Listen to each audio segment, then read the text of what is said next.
어떤 사람들은 예전에도 그런 사람이 많은데 지금도 그런 말을 하더라고요. 닭이 먼저냐 알이 먼저냐.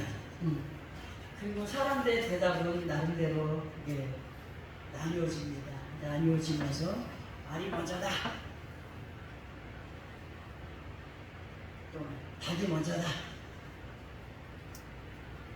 그런데 그 알이 먼저냐 닭이 먼저냐에 대하여서 정답은 성경에 분명히 기록되어 있죠. 그래 다시 한번 성경을 통해서 확인을 해보려고 합니다. 창세기 2장 19절에 보게 되면은 여호와 하나님이 흙으로 각종 들짐승과 공중의 각종 새를 지으시고 아담이 뭐라고 부르나 보시려고 그것을 그에게로 이끌어 가시니 아담이 각 생물을 부르는 것이 그 이름이 되었더라고 기록이 되어 있습니다.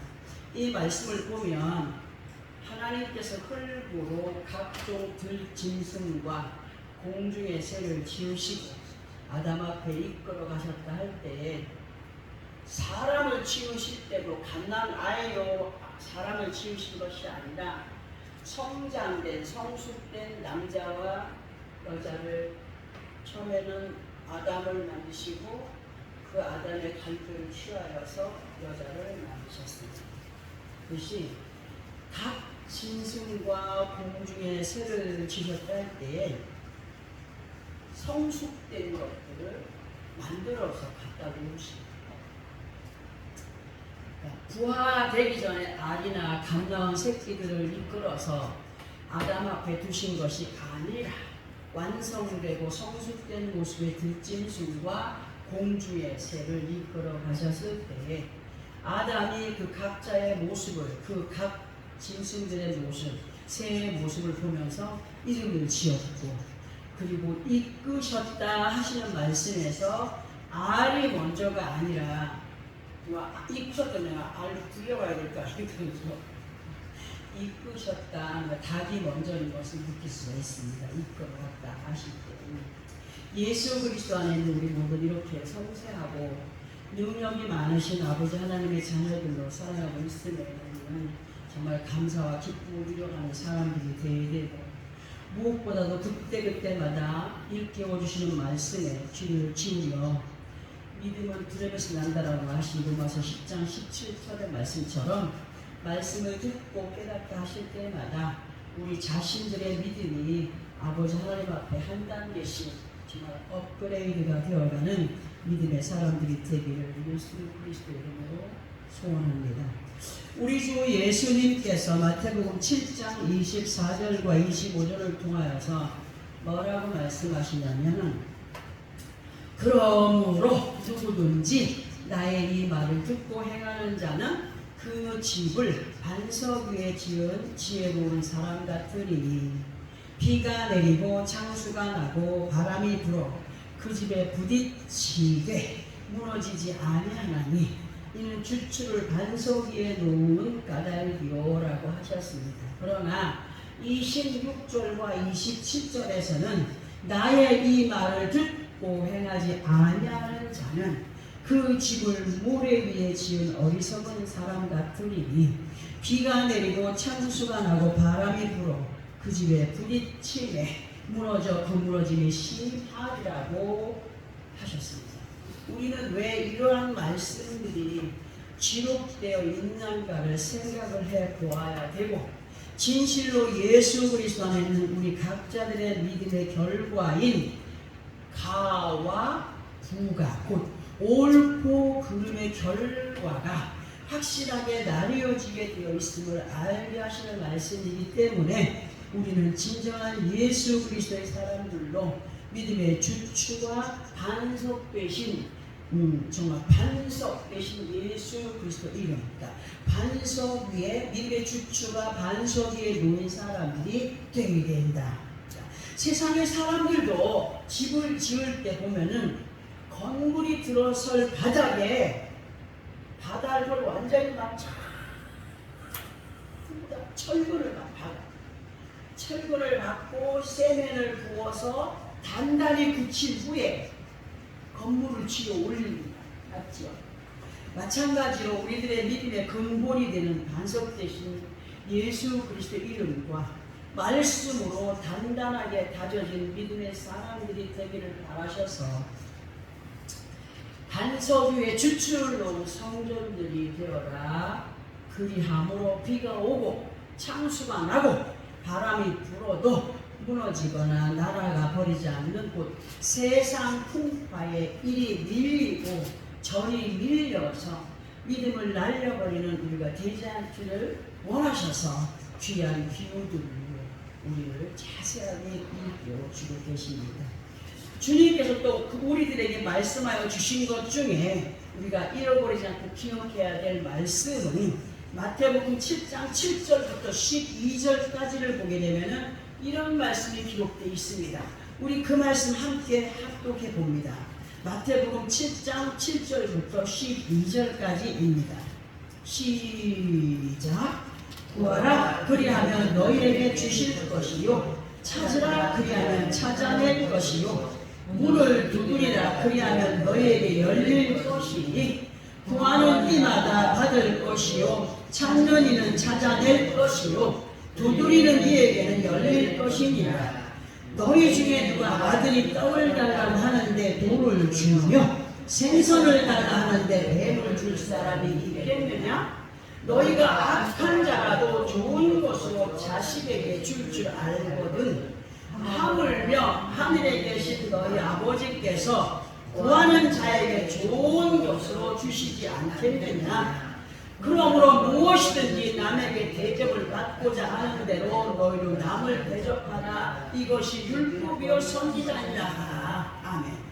자, 우리는 이 시간 듣게 하시는 말씀이 육신적인 것이 아니라 믿음 안에서 영적인 것들로 들어보고 깨닫고 해야 되는데 이 말씀의 의미를 우리는 이렇게 들어보겠습니다.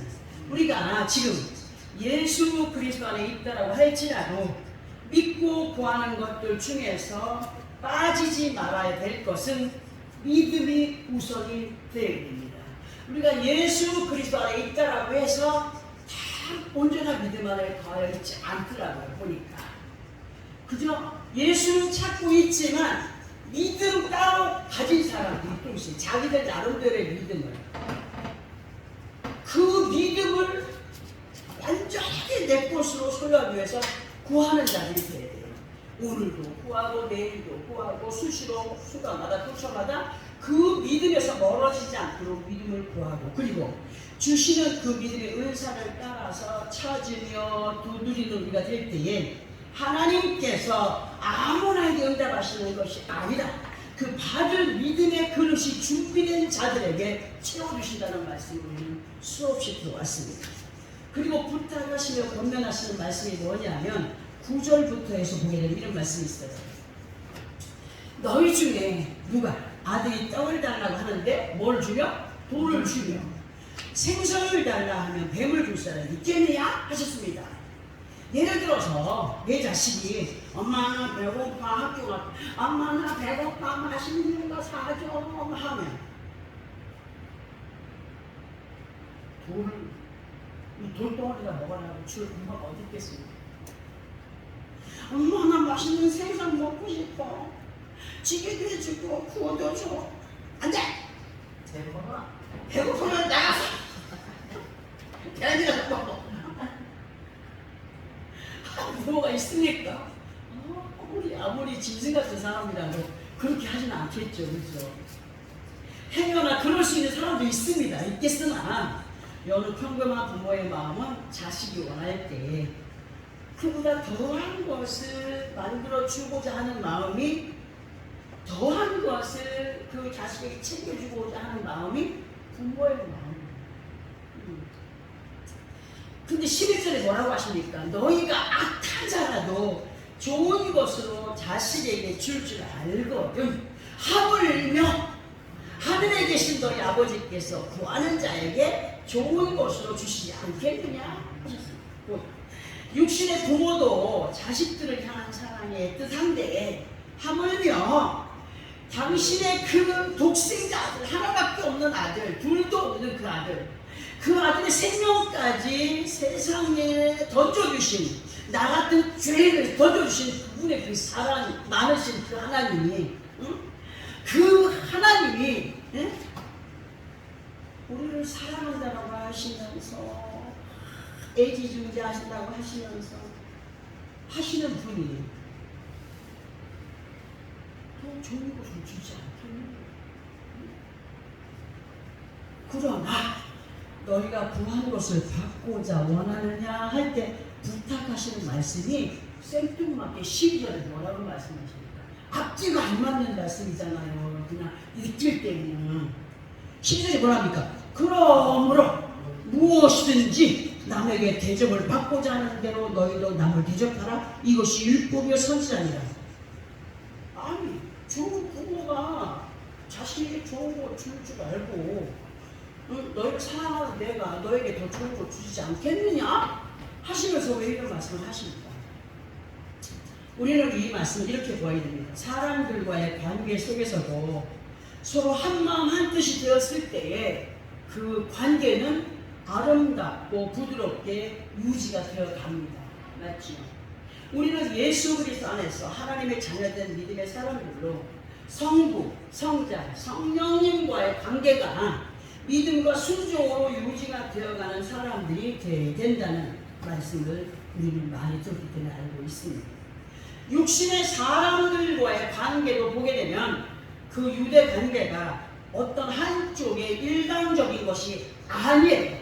서로 마음이 하나 되어서 상부상조할 때에 그 관계가 유지가 됩니다. 유지가 되듯이 예수 그리스도의 이름으로 아버지 하나님과의 관계 또한 믿음의 그 마음이 하나로 함께 부합이 될 때에 비로소 하나님께서 기뻐하시는 믿음의 사람으로 인정이 되고, 무엇보다도 처음에는 아버지 하나님의 그 일방적인 사랑이 누구의 이름으로 오셨어요? 예수 그리스도의 이름으로 우리들에게 왔지만, 그러나 그 일방적인 사랑을 함께하여 가는, 곧 부합되어 가는 믿음의 몫을 우리에게 말씀으로 주시면서 믿고 행하여 가기를 바라시는 아버지 하나님의 뜻이 세상 사람들에게 있는 것이 아니라 누구에게 있습니까?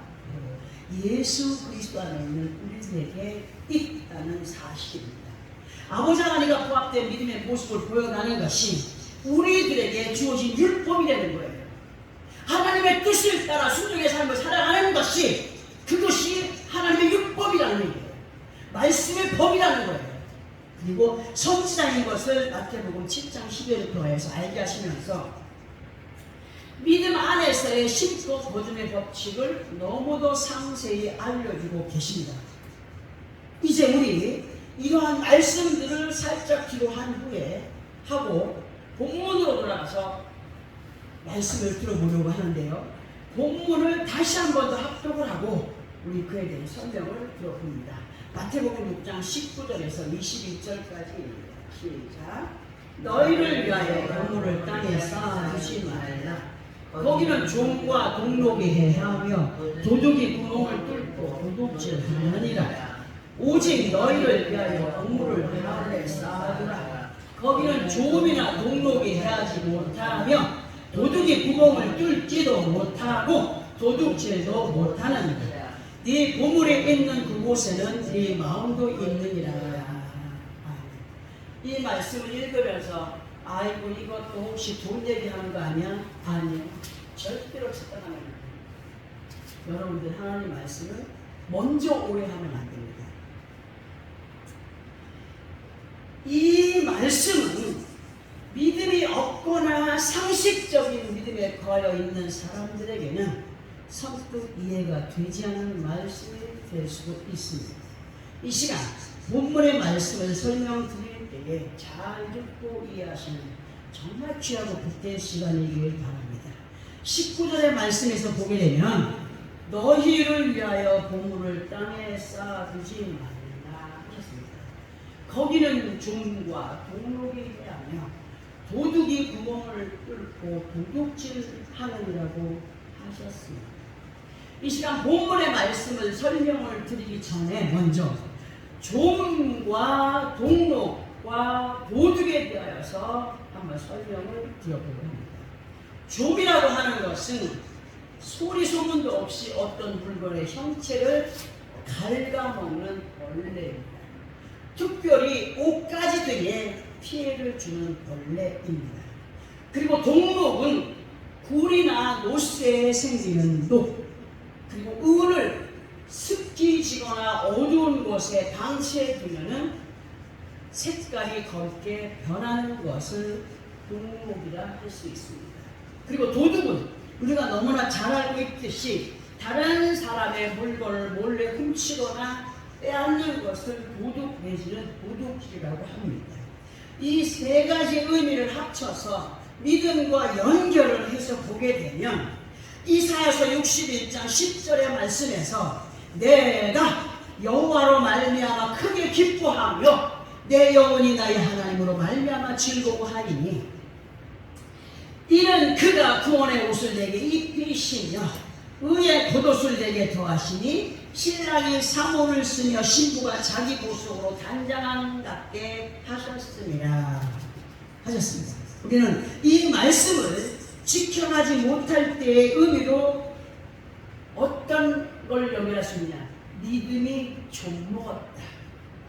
의의 옷을 바르게 챙겨 입지 못하고 그 옷을 함부로 여기고 그 믿음을 함부로 여겨가는 사람은 믿음이 좀먹었다라고 말할 수 있고, 동록에 대해서 보게 되면 우리들의 몸은 믿음 안에서의 가마입니다. 가마솥을 그냥 방치해두면 어떻게 됩니까? 녹물이 막 가득 찹니다. 녹물에 엉망이 되듯이 우리들의 몸과 마음은 에스겔서 24장 11절의 말씀처럼 가마가 빈 후에는 숯불 위에 누가 뜨겁게 하며 그 가마의 돛을 달고서 그 속에 더러운 것을 녹게 하며 녹이 소멸되게 하라 하신 말씀처럼 정말 우리는 예수 그리스도 안에서 성령의 충만한 은혜 안에 있을 때에 거짓된 악들이 우리 안에서 어떻게 됩니까? 제하여 지게 됩니다. 그러나 그렇지 못한 가운데 있다면 녹이 가득한 녹순가마로 동록의 향을 입은 것임을 의미로 들어볼 수가 있습니다. 그리고 세 번째, 도둑에 대하여서인데요. 요한복음 10장 10절에서 보게 되면 도둑이 오는 것은 도둑질하고 죽이고 멸망시키려는 것뿐이로 내가 온 것은 양으로 생명을 얻게 하고 더 풍성히 얻게 하려는 것이라 하셨고, 마태복음 24장 43절에서 보게 되면 너희도 아는 바니 만일 집주인이 도둑이 어느 시간에 올 줄을 알았더라며 깨어있어 그 집을 뚫지 못하게 하였으리라 하신 말씀에서 도둑에 대한 의미를 우리의 믿음과 연결을 시켜서 보게 되면 깨어있지 아니하면 순간순간에 믿음을 도둑질 당하게 된다는 사실을 알게 하십니다. 세상은 우리의 믿음을 도둑질하여 가기 위해서 준비된 여리고라고 해도 과한 표현이 아닙니다. 도둑놈이라고 해도 과한 표현이 아닙니다. 영적인 강도라고 해도 과한 표현이 아닙니다. 이제 이러한 의미의 말씀들을 마음에 새겨두고 본문 19절을 통하여서 너희를 위하여 보물을 땅에 쌓아두지 말라 하신 보물에 대하여서 알아보려고 합니다. 세상에서 사람들에게 보물 그러면 그 보물의 의미는 꼭 재물과 연결이 되거나 값비싼 물건을 대부분 뭐라고 합니까? 보물이라고 합니다. 그러나 보물의 의미를 성경적으로 보게 되면 단순한 금이나 은이나 또는 물질적인 것을 뛰어넘는 것으로 예수 그리스도 안에서의 보물은 그 마음과 삶의 목적이 향하는 대상을 의미할 수가 있습니다. 이 시간 본문을 통해서 들려주시며 알게 하시는 보물, 그리고 그 보물이 어느 곳에 위치하고 있느냐에 따라서 그 보물에 진정한 가치와 마음이 있다라고 가르쳐 주시는데 잘 듣고 이해하시기 바랍니다. 오늘 말씀의 제목이 뭡니까? 보물 있는 곳에 마음이 있듯이, 이런 말씀의 의미로 오늘 듣습니다. 가장 귀한 보물에 마음이 가 있듯이 우리에게 가장 귀한 것이 무엇이냐를 아는 시간이 되어야 된다는 겁니다.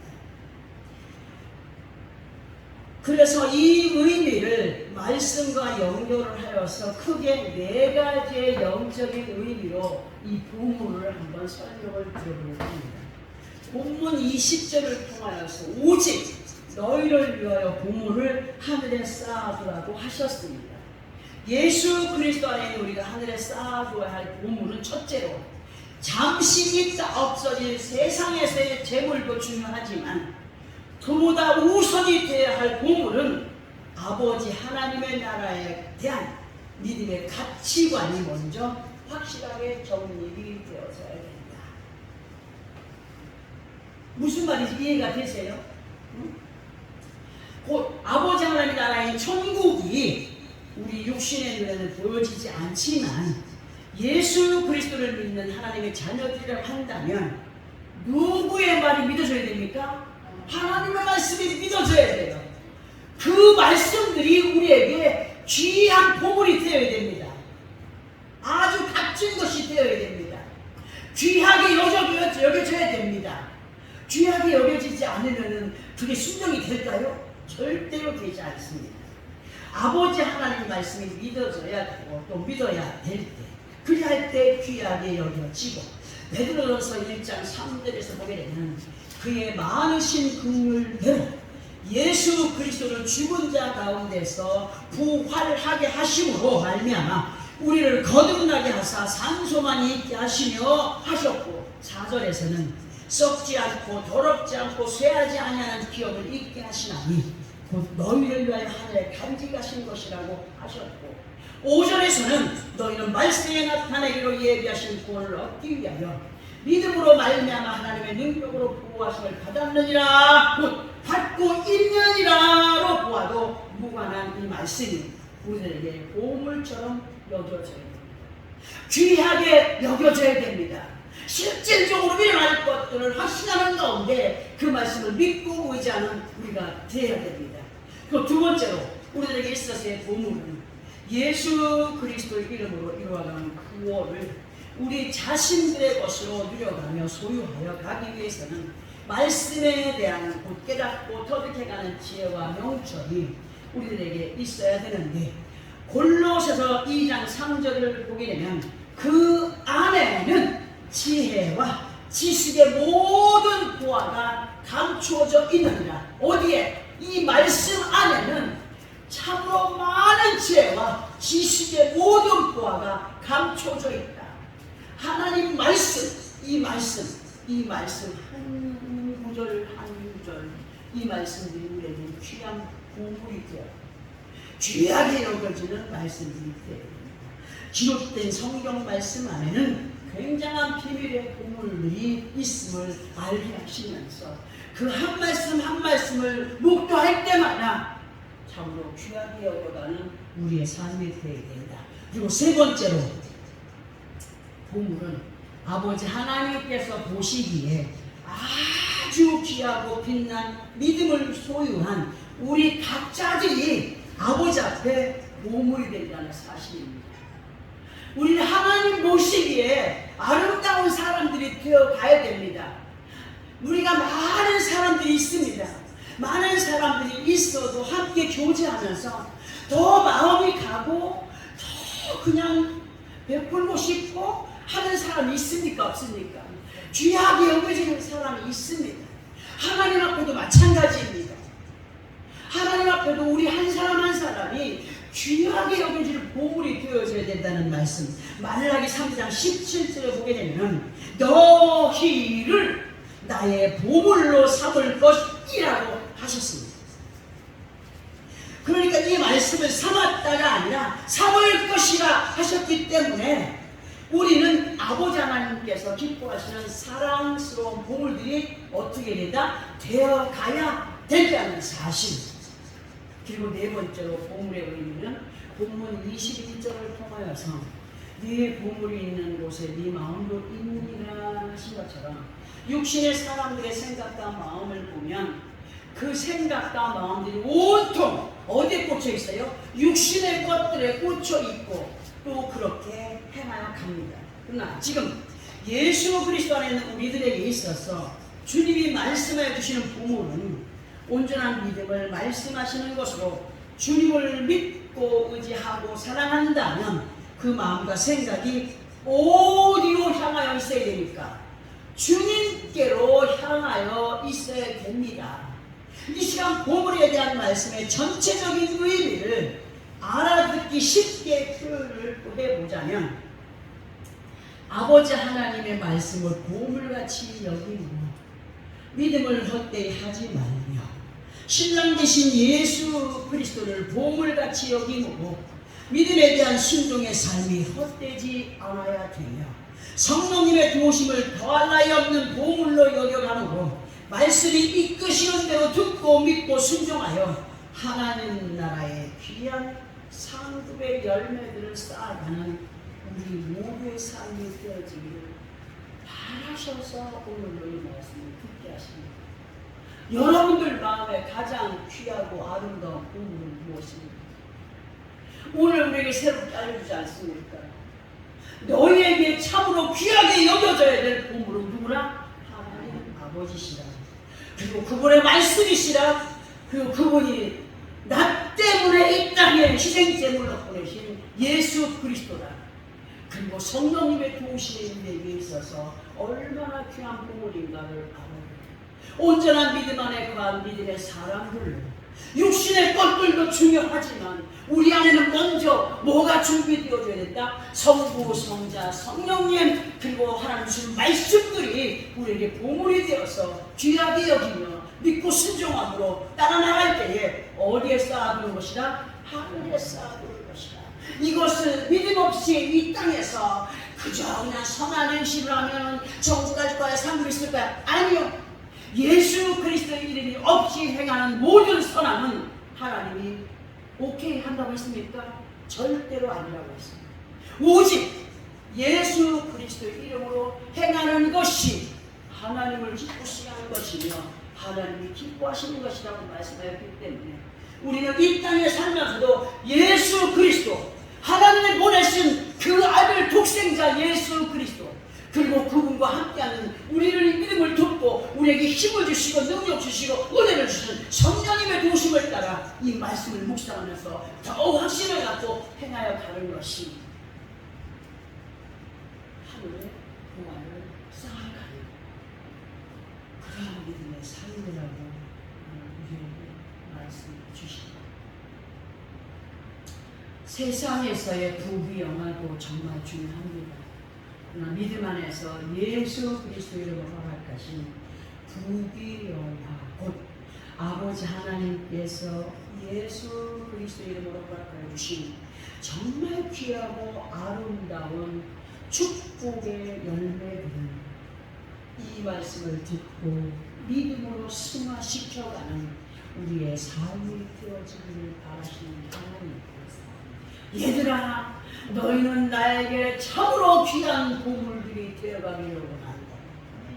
참으로 귀하고 아름다운 보물들이 되어가기를 원한다. 많은 사람들이 있지만 특별하게 사랑을 받는 믿음의 사람들이 되기 위하여서 내가 오늘 너희에게 이 말을 듣게 했다. 만군의 여호와 아버지 독생자 예수 그리스도 우리의 믿음을 친구를 함께 성령 그리고 이 말씀을 묵상하면서 믿음을 끊고 있어야 되는 것입니다. 이 귀한 공부들을 우리 마음에 새기고 행하여 가면서 하나님께 영광을 인정하고 믿음의 승자들이 되어지길 예수 그리스도 이름으로 축원합니다. 아멘. 기도하겠습니다.